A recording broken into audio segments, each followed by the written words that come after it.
Y hoy quiero hablarles acerca de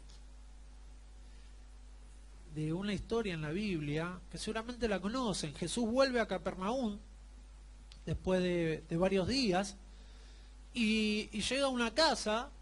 Y claro, saben que cuando Jesús se movía, la gente empezaba a mandarse WhatsApp diciendo: che, Jesús está en la otra casa, Jesús está acá a la vuelta.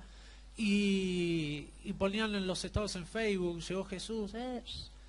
Y la gente corría a donde estaba Jesús. Eso lo vemos constantemente en la palabra. Donde Jesús iba, la gente corría. Y este día en Capernaum, Jesús había llegado a visita a una casa. Dice que las personas se empezaron a acercar. Entonces, claro, Jesús estaba con el dueño de la casa, en la mesa, con unos Don Saturno, unos matecitos, calentitos. Y de repente golpeaba. Y el dueño: perdón, Jesús, voy a ver. Hola, ¿sí? ¿Quién es? Sí, ¿cómo anda, Tito? Panel, se llama Tito, el dueño de la casa. ¿Está Jesús acá? Sí. Ah, gracias. Y pasaba. Bueno, pasaba. Entonces cerraba cuando el dueño de la casa se iba a sentar, otra vez golpeaba.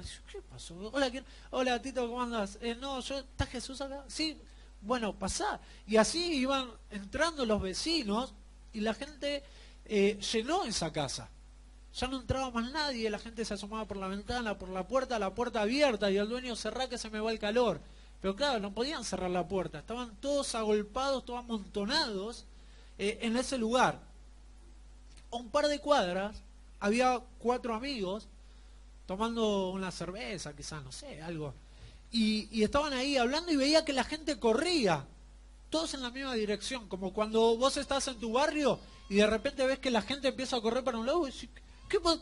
¿Qué pasó? Che, ¿qué pasó? ¿Querés saber? No te vas, pero decís: ¿qué pasó allá? Entonces, mientras pasaban, pasa un nene corriendo y uno le dice: che, pará, ¿a dónde vas? No, es que en la casa de Tito está Jesús. Ah, y dice: che, está Jesús allá. Y ahí se miraron los 4 amigos y dijeron: sí. No dijeron nada, se miraron. Sí. Y se levantaron y fueron a la otra cuadra. Yo conozco toda esa zona porque viví mucho tiempo. Y buscaron a su amigo que era paralítico, que estaba tirado en una cama, no se podía mover. Hola, amigos, ¿cómo están? Bien. Y le agarran en la sábana así, y lo levantan entre los 4 y lo sacan. ¿A dónde va? ¿Dónde me llevan? Decía. Déjenme acá. Dice: no, tranquilo, que en la casa de Tito está... Tito era reconocido. En la casa de Tito está Jesús. No, muchachos, no hace falta eso, ¿sabes lo que debe ser? No, vamos. Y a medida que iban llegando, veían que ya la gente estaba afuera. Ya es como cuando vos estás llegando al almacén y ves que la persiana se cierra y decís: no. Y uno, con la poca dignidad que le queda, con la persiana baja, dice: ¿no me vendés 2 pancitos? Ahí te rebajás, no te importa nada. Esto también, llegaron y miraban, y el paralítico le decía... No le digamos paralítico, no sé. ¿Cómo le podemos decir? Tato. Dice: muchachos, en la casa de Tito, miren lo que es. No, Tato, vos quedate tranquilo, me voy a confundir los nombres, no importa. Tato, quedate tranquilo, vamos a entrar. No, es imposible. Así que lo bajaron ahí, estaba pobrecito Tato tirado, y empezaron a mirar hacia adentro buscando a alguien conocido. Dieron vuelta en la casa y miraban por la ventana a ver si había alguien que les haga señal: entrá. ¿Viste? Es como cuando vas al banco y está la cola y vos mirás adelante a ver si hay alguien. Y te acercás y decís: che, ¿me pagás esto? No, estoy con él. Pero no querés hacerlo. Y ellos miraban adentro de la misma manera, diciendo: a ver si hay alguien que nos haga entrar. Y no había nadie. Así que Tato dijo: chicos, está todo bien, no importa. Escuchemos de acá lo que enseña Jesús y nos volvamos a casa. Y Tato se quería volver. Los amigos decían: no, pará, vamos a entrar. Y decía: che, en la casa atrás, Tito tiene una escalera, subamos y veamos por dónde. Y entonces se subió uno y otro en la ventana decía: no, más para acá. No. Entonces calculaba a Jesús y arriba, y dijo: ¡ay! Y empezaron a sacar el techo, empezaron a desarmarlo. Yo me imagino a Jesús predicando, hablando: no, porque el reino de los cielos. Claro, se le empezaba a caer todo el polvillo. Y Tito mirando diciendo: ¿qué está pasando acá? ¿De cuándo el techo? Y un rayo de luz entra. Para mí la gente dijo: oh, ese es Dios que está iluminando a su hijo. No, y el agujero se empezó a agrandar y de repente se asoman 4 cabezas, y digo, es acá, es acá. Y empiezan a bajar entre los 4, y Jesús así mirando, y baja Tato, ahí, tirado, enfrente a Jesús. Y los amigos asomados, y Jesús miró a los amigos y dijo, estos tipos tienen una fe enorme, qué grande. Y cuando lo ve a Tato ahí, paralítico, los amigos expectantes a ver lo que Jesús iba a hacer, la gente hizo silencio, se subían, se asomaban, y Jesús dijo, amigo, perdono tus pecados. ¿Qué?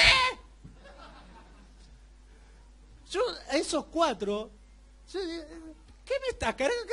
Pero mándaselo por WhatsApp si le vas a perdonar los pecados. Flaco, rompimos el techo de la casa de Tito, lo bajamos y le vas a perdonar solamente los pecados. Los de la ley, los hombres de la ley, los fariseos, los religiosos, no se rasgaron la vestidura, pero estuvieron a punto. ¿Y este quién es para perdonar pecados? Solamente Dios tiene esa autoridad y ese poder. Y ahí viene el título de este mensaje. Si me acompañan en Marcos, capítulo 2, versículo 9, dice, díganme, porque Jesús sabía lo que estaban pensando los religiosos, que decían, ¿y este qué autoridad tiene para perdonar pecados? Y Jesús le dice, díganme, ¿qué es más fácil? ¿Perdonar a este enfermo o sanarlo? Pues voy a demostrarles que yo, el Hijo del Hombre, tengo autoridad aquí en la tierra para perdonar pecados.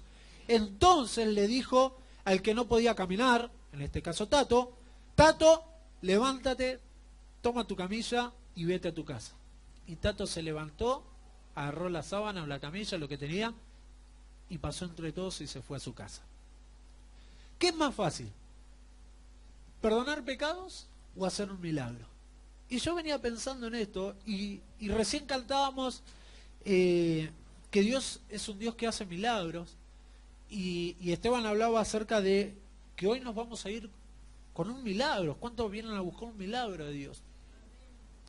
Y todos nos acercamos a Dios por un milagro. Y el milagro es más poderoso que perdonar pecados. ¿Cuántos dicen eso? ¿Cuántos dicen sí? La verdad que sí, un milagro es más poderoso que decirle a alguien, tus pecados te son perdonados.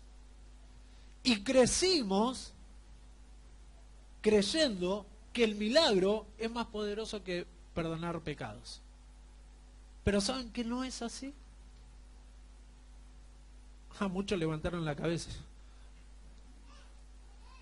Por eso Jesús dice, ¿qué es más difícil?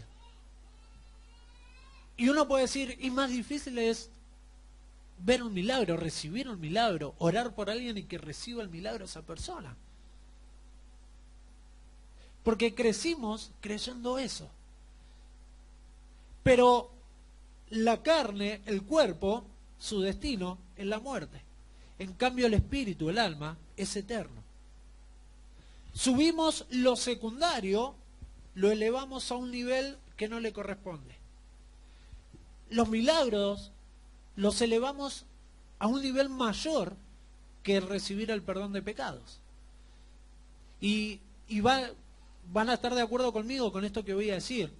Cuando van a iglesias, que cuando terminan la reunión, el pastor generalmente dice, ¿cuántos vinieron por primera vez? Que levanten la mano, y hay algunos levantan la mano y dice, pasen adelante, y hacen una oración, y en esa oración repite la persona, dice, Señor, te pido perdón por mis pecados, ahora quiero ser tu hijo. En ese momento, la iglesia, ¿sabe lo que hace? Aprovecha para irse. Cuando las personas nuevas que se acercan a Dios pasan para recibir el perdón de pecados, la iglesia, algunos se van, chau, me voy. Como que es la oportunidad para irnos, y se van y están hablando uno con el otro, cuando acá está pasando algo muchísimo más milagroso y poderoso que un mismo milagro. Cuando termina la oración, el pastor dice, vamos a darle un aplauso a Dios por este amor y que reciban la salvación. La gente, no, ahora vamos al McDonald's. ¿Sí? La gente está en otra. Ahora, si hay alguien enfermo o alguien con una necesidad visible, y el pastor dice, acá viene un paralítico, estiren sus manos, vamos a orar y vamos a ver cómo la pierna crece. Y vemos que la pierna crece, porque Dios hace el milagro, o alguien encorvado se empieza a enderezar, la iglesia pega unos aplausos increíbles. Cuando eso llega un momento que se termina, esa persona muere y el milagro murió. En cambio, la salvación de su espíritu, de su alma, es para siempre. Cuando Dios hace un milagro, la persona es contenta y los demás podemos decir, qué poder que tiene Dios. Pero cuando alguien recibe a Jesús en el corazón y es perdonado sus pecados, en los cielos hay fiesta. Eso es más poderoso. Ustedes fíjense en que Jesús, el milagro, dijo, levántate, toma tu camilla y anda a tu casa. Nada, sencillo. El paralítico se levantó y se fue. Porque Jesús no estaba interesado en el milagro, sino en la salvación de la persona. Para eso vino. Nosotros, ¿qué hacemos?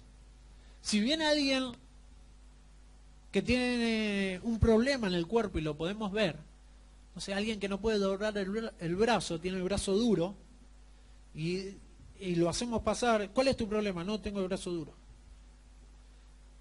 Decimos, movelo. ¿Lo podés doblar? No, lo tengo duro. Movelo más, pero intentá. Le dice el que va a orar. Intentá. No, no puedo. Vamos a orar. Señor, ora y ora por el milagro. Y Dios hace milagro. Porque un milagro para Dios es un trámite. Ustedes fíjense que el trámite de Dios que hizo a través de Jesús, ¿cuál fue? Levántate, toma la camilla y anda a tu casa. Nada más. El hombre hizo un show a través de todo eso. Y creemos que Dios se mueve únicamente cuando hay milagros. Pero Dios se mueve cuando las personas aceptan a Jesús en el corazón y reciben su perdón. Ahí está el poder de Dios. Ahí verdaderamente está el milagro. Porque el milagro nosotros lo vivimos todos los días. Pero nadie nos dijo eso. Cuando nos levantamos es un milagro. Porque hoy nos podemos acostar a dormir y mañana no levantarnos. Y nadie puede decir, nadie va a decir, se terminó el milagro de Dios sobre Pedro. No, van a decir, se murió. Entonces, el milagro es constante. Un pastor que escuché una vez decía, las iglesias a veces queremos llamar la atención de los que no conocen a Dios como si fuéramos un negocio. Vení a buscar tu milagro. No hay que venir a buscar el milagro. Venimos por milagro ya a la iglesia, porque tenemos vida. Eso es un milagro. Me levanto todas las mañanas y estoy vivo y es un milagro de Dios. Pero no, necesitamos las luces, el show, crear la expectativa en el público. Ahora vamos a ver cómo Dios va a hacer mover ese codo y se va a doblar esa mano. Miren, miren. La gente ve cómo el brazo se empieza a mover.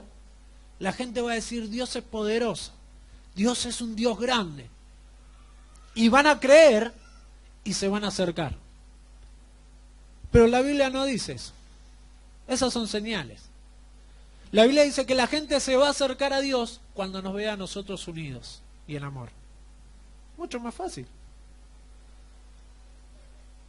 Ahí es cuando la gente cree en Dios. Que dice, che, pará, mirá, los de la iglesia están unidos. Esta iglesia está unida con aquella iglesia, no hay competencia. Cuando eso ocurra, es un milagro. ¿Por qué? Porque pensamos en nosotros. ¿Pensamos en recibir el milagro? Nosotros. Yo quiero ver el milagro. Pero lo he visto, yo crecí dentro de la iglesia. Y he visto, cuando la gente, el pastor hace el llamado a los nuevos, la gente se va. Cuando el pastor o quien sea dice, vamos a orar por este paralítico, este enfermo, esta persona no vidente, la gente se tira acá y están todos con los celulares. Y dice, filmen esto, porque es poder de Dios. Poder de Dios es que la persona sea salva. Esto es una muestra, es un trámite para Dios. Por eso yo antes decía, no elevemos lo secundario a lo primario, porque no es así. ¿Dios puede hacer el milagro? Obvio que lo puede hacer. Más vale. Dios tiene poder. Dios es un Dios sin límite. Dios no tiene límite. Nada lo detiene. Pero es un Dios soberano. Un Dios que Él decide darnos la vida o quitarnos. Darnos salud o estar enfermo. Pero Él es el que decide. Pero algo que Dios hace al instante es cuando una persona se arrepiente. Porque hacer el milagro a Dios no le cuesta nada. Nada, ¿eh? Pero en cambio salvar nuestra vida le costó entregar a su Hijo. Por eso es más importante la salvación. Y por eso Jesús cada vez, antes de hacer un milagro, decía, tus pecados te son perdonados. Por eso la pregunta es, ¿qué es más fácil? ¿Perdonar pecados o sanar? Más fácil es sanar. Más fácil es ver el milagro. Pero lo que verdaderamente importa es la salvación. Por eso no cambiemos las prioridades. No querramos vender la salvación a través de un milagro. Todos nos acercamos a Dios porque necesitábamos un milagro. Todos vinimos porque en busca de un milagro. Después el milagro puede venir o no. Pero lo que primero recibimos es la salvación. Porque nos invitaron a una iglesia, llegamos, o a un grupo de conexión, una célula, una casa, o te juntaste a hablar de Dios con un amigo, y vos le decís, no, este es mi problema, y la persona que te está predicando te dice, bueno, pero vamos a orar, ¿vos querés aceptar a Jesús en tu corazón? Sí, acepta oración conmigo. Lo primero es la salvación, porque eso es eterno. Lo otro, llega un momento que termina. Por eso hay gente que deja el camino de Dios, porque se frustra al no ver el milagro. Porque viene a buscar lo secundario y lo pone en primer lugar. Dice, si Dios hace este milagro, yo lo voy a seguir y le voy a servir. Cuando es al revés. Es decir, Dios me salvó, yo le debo mi vida a Él. Por más que te diga, pero ¿cómo le vas a deber tu vida si estás enfermo, tenés problemas económicos, tenés problemas de familia? No importa. Porque todo lo terrenal va a pasar. Pero la salvación es eterna. No cambiemos esa prioridad. No busquemos a un Dios, a un show. No vayamos atrás de las personas. Vayamos atrás de Cristo. Porque Él es el que tiene la vida eterna. Él es el que tiene palabra de vida. Amén. El milagro Dios lo hace todos los días. Estos amigos tuvieron fe de que Jesús lo iba a sanar. Y esto que yo digo que cuando Jesús le dice, tus pecados te son perdonados, que los amigos dijeron, no, vos estás loco, eso lo invento yo. Porque la Biblia lo único que dice es que los fariseos, los maestros de la ley, fueron los únicos que pensaron, ¿quién es para perdonar pecados? Las otras personas dicen, y Jesús dijo, yo puedo perdonar pecados, pero también puedo sanar. Pero eso en segundo lugar. Eso es un trámite para mí. Pero más importante es que la persona sea salva. ¿Cuántos hay acá que tienen a Jesús en el corazón? Eso es lo más importante. Lo demás hay que llevarlo, es pasajero, o a veces parece eterno, pero es un momento que termina. En cambio, la eternidad con Dios va a ser eterna. No hay un punto final. ¿Qué pasa? Que a nosotros nos gusta ver el poder de Dios. Yo quiero ver el poder de Dios en algo visible. Y Dios dice, mi poder está en que tus pecados fueron perdonados. ¿Lo querés ver? En la Biblia está la muerte de mi Hijo Jesús. Y ahí recibimos el milagro de Dios todos los días. ¿Por qué? Porque su misericordia se renueva todas las mañanas. Y ahí vemos el mayor milagro de Dios hacia la humanidad. El acercarnos a Él a través de su Hijo Jesús.